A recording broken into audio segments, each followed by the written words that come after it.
Rome, August 1556. The sun rises like a blade. The streets are too quiet. Something sacred is about to be defiled. The scent of incense wafts through the air. But there is no mass, no procession. Only firewood stacked high. Only guards in crimson. Only the heavy breath of a city bracing for violence it will later pretend to forget.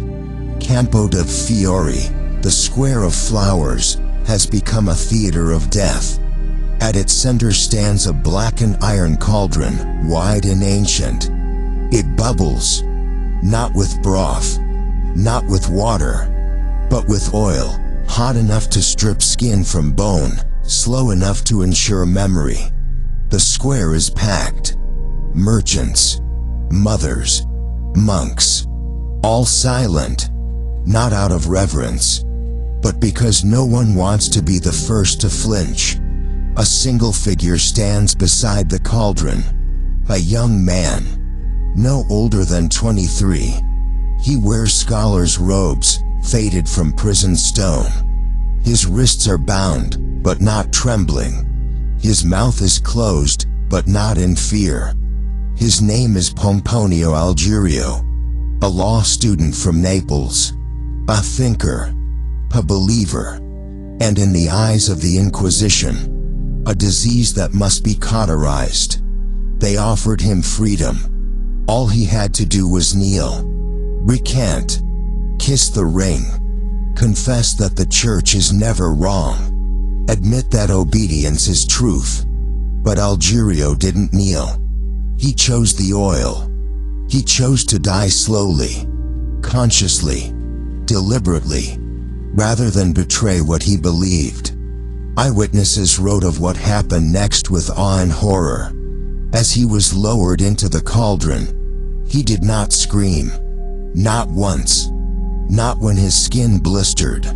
Not when his muscles tore.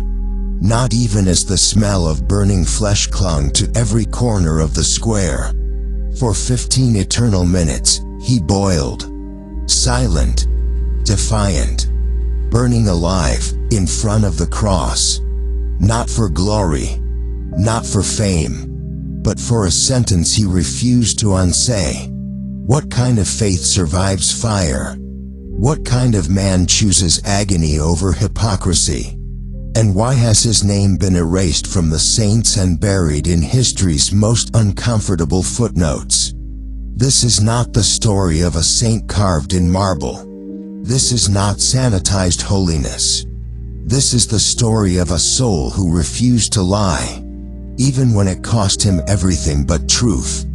This is the horror and the glory of Pomponio Algerio. Before he was a martyr, before he was fire in the flesh, he was just a student. Pomponio Algerio was born in Naples in 1531, a city of art, power, and obedience. A city where priests had more power than princes, and silence was often safer than truth. It was a place where faith wore a robe of gold, and fear wore a smile. Pomponio was brilliant, but more than that, he was restless. He asked questions most boys were too afraid to shape into words, questions that festered in the soul, until they became fire in the mouth.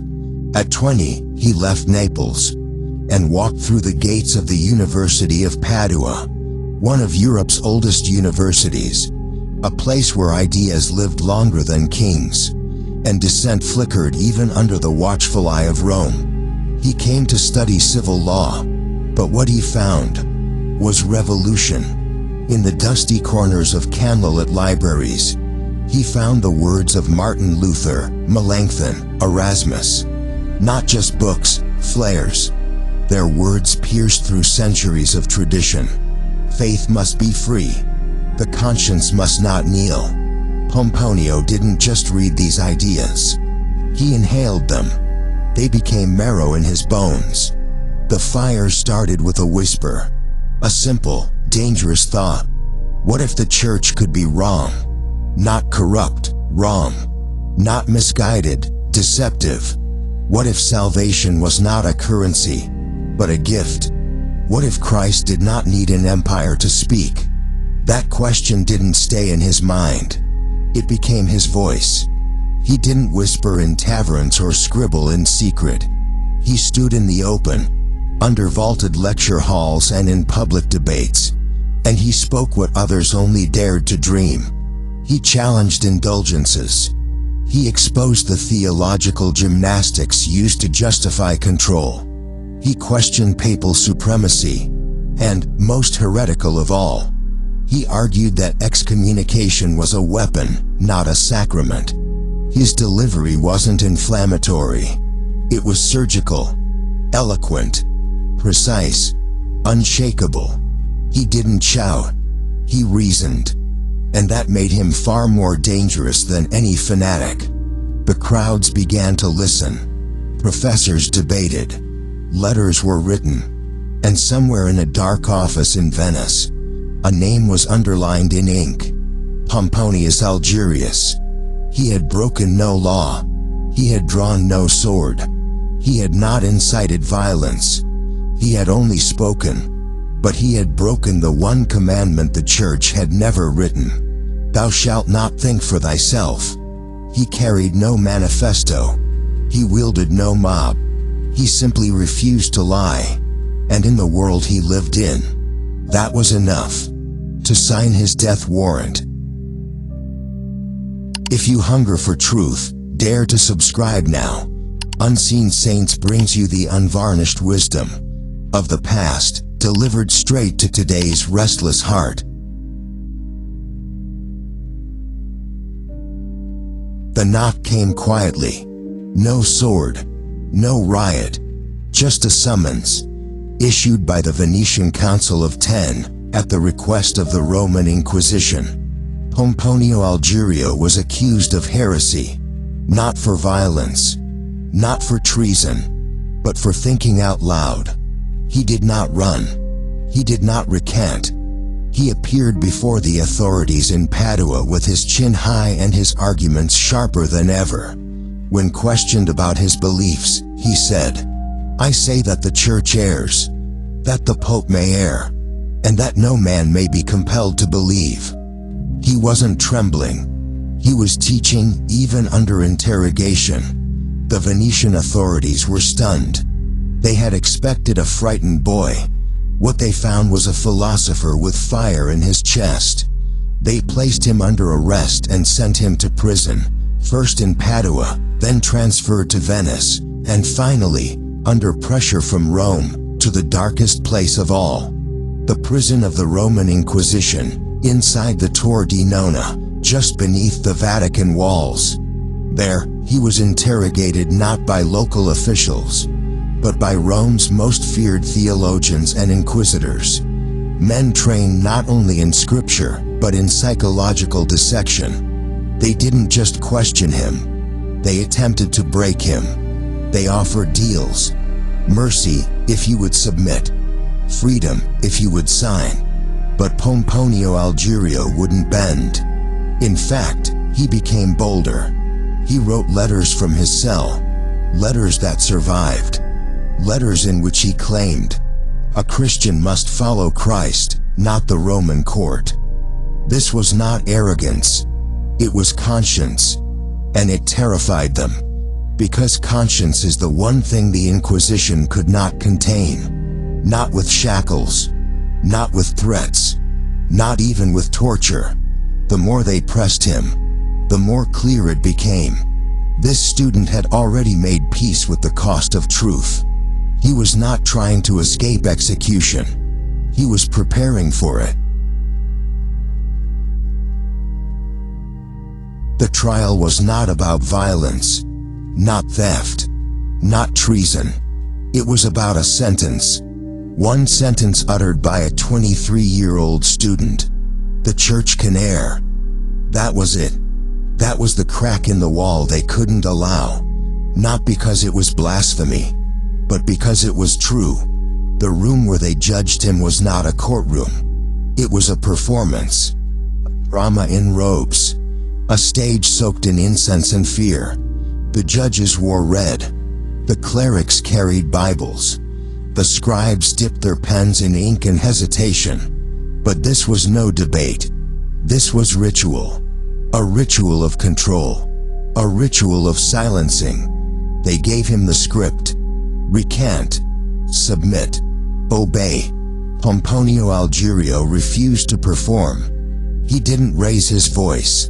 He didn't plead for understanding. He simply answered, with clarity sharpened by conviction. They asked, "Do you deny the authority of the Pope?" He said, "I deny any authority that claims power over conscience." They asked, "Do you believe salvation lies outside the Church?" He answered, "I believe salvation lies in Christ, not in Rome." These weren't just theological positions. They were bombs dropped in the center of centuries of dogma. They were swords drawn against an empire of absolutes. And they knew it. The judges conferred. The theologians whispered. The ink dried on parchment already prepared. The trial had never been about truth. It was about obedience. And Algerio's resistance made him guilty. Not in action, but in existence. He was not merely a scholar. He had become a threat, a soul ungoverned, a man whose belief was not for sale. On the final day of the trial, they gave him their last offer of mercy, a quiet death, a quick end. If only he would whisper one word, "I recant." He smiled and said, "I cannot lie to save a body that will die either way." And in that moment, he stopped being a heretic. He stopped being a target. He became something far more dangerous. He became free. The trial was over, but the story wasn't finished. In secret chambers behind the tribunal, the sentence was debated. Some wanted a public hanging. Others demanded burning, standard for heretics. Predictable, traditional, efficient. But the Vatican had a different idea. Something rarer, something louder, something that would stain the imagination of anyone who dared to dissent. Boiling in oil. It was a sentence so rarely used, it bordered on the mythical. Not for thieves. Not even for murderers. Only for those who challenged power itself. This wasn't justice. It was a demonstration. They didn't want to just silence Pomponio Algerio. They wanted to break him publicly. They wanted to turn his death into a monument to fear. So that every scholar, every questioner, every free-thinking student would see that truth without permission, would be boiled alive. They offered him one last chance. Not to live, but to die more politely. A priest, trembling with pity or perhaps fear, whispered to him, "Recant, and we'll strangle you before your body touches the oil." In other words, "We'll still kill you, but you won't feel it." Pomponio declined. Not in fury, not in tears, but with peace. Because for him, it wasn't the oil that mattered. It was the integrity. And so the decree was signed. Boiling, alive, in oil. The sentence was to be carried out publicly, in the bustling square of Campo de' Fiori, where blood had already darkened the cobblestones of history. The cauldron, enormous, black with soot, was placed at the center. Oil delivered in heavy barrels. Firewood stacked 6 feet high. Ropes cut, tied, tested. This wasn't a death. This was a ceremony. Because in the empire of church and power, execution wasn't punishment. It was performance. A ritual. A warning. A spectacle in the name of silence. And Pomponio Algerio, 23 years old, was to be the fire's unwilling psalm. The church called it mercy. The scholars called it madness. And history tried to forget it. But oil remembers. And so does the fire. August 17, 1556. Campo de' Fiori, Rome. The market was closed. The carts removed. The square converted into a spectacle. The air reeked of oil, ash, and expectation. Not incense. Not prayer. Just smoke. And heat. And the kind of silence that only exists when something sacred is about to be violated. At the center of the square stood a structure so grotesque it didn't belong to civilization. A massive iron cauldron, 6 feet wide, glowing red from below. The flames had not slept for 2 days.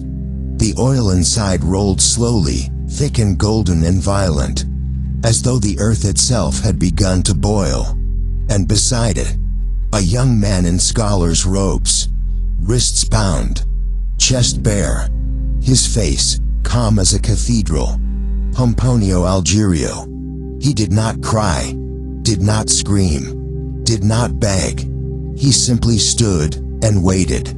One last time, a priest approached, leaned in close, spoke not as an enemy, but almost as a friend. "Say the words," he whispered, "and you die quickly. Strangulation first. The oil will never touch you." Pomponio turned his head, looked him in the eye, and whispered back, "I would rather die in truth than live in a lie." They strapped his chest to a wooden beam, his legs to iron hooks. The executioners raised him slowly, like a lantern being lowered into the abyss. And then, they began the descent. The crowd, once murmuring, curious, fell completely silent. Not from reverence, but from horror. His feet touched the surface first. The sound was subtle, a hiss. Then his legs. Then his waist. Skin blistered. Tendons split. Muscle peeled away like bark from burning wood. The scent of human flesh cooking alive filled the Roman square.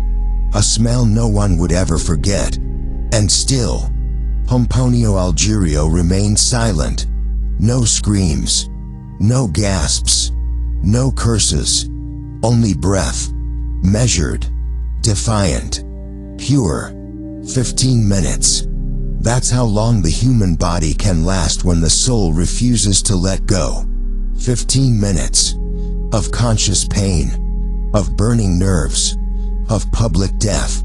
And yet, he endured. Eyewitnesses later wrote, he burned like a statue.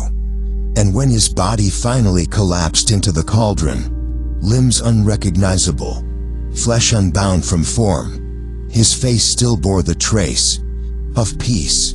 Because this was not martyrdom as triumph. This was martyrdom as defiance. Not in hate, not in rage, but in truth. Because some deaths preach louder than 1,000 sermons. And that day, in the boiling oil of Rome, Pomponio Algerio preached the most terrifying gospel of all, that a man with nothing but his conscience is more dangerous than an empire. Pomponio Algerio was never canonized. No stained glass, no feast day, no title of saint, not because he lacked virtue, but because he stood against the institution that names saints. He didn't die defending a dogma. He died refusing to betray his conscience. And in the eyes of power, that made him dangerous. To Rome, he was not a martyr. He was a defector, a voice that did not kneel, a fire that would not be tamed. Because when you canonize a man like Algerio, you validate the system he opposed. You confess, without words, that the one who stood alone might have been right. And so, they buried him. Not with dirt, but with silence. Centuries of it. The church never denied the manner of his death, but they rarely spoke of it. Because Algerio wasn't executed by outsiders. He was put to death by the very guardians of the altar. The same hands that held the cross, held the rope. And that's the part we're never supposed to see. Because Algerio's death doesn't inspire comfort. It demands confrontation. How many martyrs have we forgotten? Not because they lacked holiness, but because their suffering exposed power. How many were erased? Because their deaths made the wrong people look in the mirror and tremble. Algerio wasn't a prophet in the wilderness. He was a scholar in the city. One of us. Educated, measured, calm. He could have chosen safety, but he chose fire. You won't find Algerio's name in stained glass. You'll find it in the margins, in footnotes, in whispers, in banned books. But martyrdom doesn't need recognition. Truth doesn't need applause. It only needs one thing: witness. And if you're hearing this now, if you've made it this far, then you are the witness. The fire they used to silence him has now become his voice. The oil that consumed his body has become ink on a forgotten page, now burning in your mind, and through you, he still speaks. This is not ancient history. This is not a relic. This is a mirror. You won't be lowered into oil. Not today. But the heat still finds you. In quiet boardrooms. On stages you never asked to stand on. In classrooms, families, communities, churches. The flame has evolved. It wears a smile now. It hides behind language like unity, progress, politeness. But its message is the same: conform or burn. So ask yourself, what would you sacrifice to keep your soul intact? What comforts would you lay down to live without lies? Because the fire may look different now, but it still burns.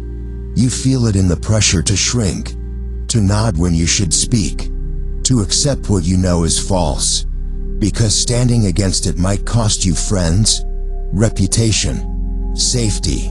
Pomponio Algerio didn't die because he wanted to be right. He died because he refused to be false. Because silence would have meant surrender.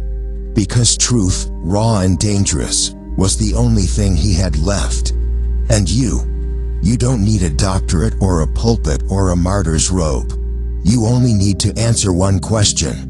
Would you rather burn or betray? This isn't a call to be reckless. It's a call to be honest. To stand up to the version of yourself that's still trying to survive. By playing dead. To confront the scripts you've inherited. From your culture, your parents, your fears.